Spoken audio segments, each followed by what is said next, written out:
நீங்க பேய் நேர்ல பாத்துக்கீங்களா? இங்க ஒரு பெரிய சிட்டில 20 வருஷமா யாரும் பயன்படுத்தாத ஒரு பழைய பாலம் இருந்துச்சு. அந்த பாலம் பாதி உடைந்த நிலையில இருந்ததுனால அருகில் இருக்கிற மக்கள் மட்டும் பகல்ல சைக்கிள்ல அல்லது நடந்து போவாங்க. ஆனா இரவு ஆனதுக்கு அப்புறம் அந்த பாலத்துக்கு யாரும் அருகே கூட நெருங்க மாட்டாங்க.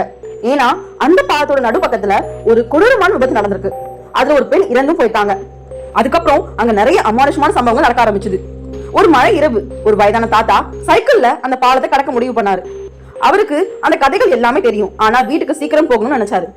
பாலத்தோட நடுவுல போனதும் திடீர்னு சைக்கிள் ரொம்ப கனமா மாறிடுச்சு. யாரோ பின்னாடி இருந்து இழுக்கிற மாதிரி இருந்துச்சு.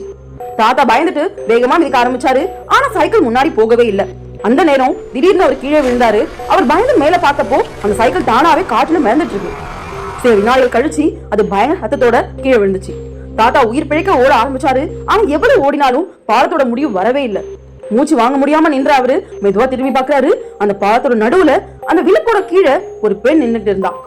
ஆனா அவரோட கால்கள் தரையில இல்லாம மிதந்துட்டு இருக்கிற மாதிரி இருந்துச்சு. அதுக்கப்புறம் அந்த என்ன தெரிஞ்சுக்கணும்னா பார்ட் 2 கமெண்ட் பண்ணுங்க.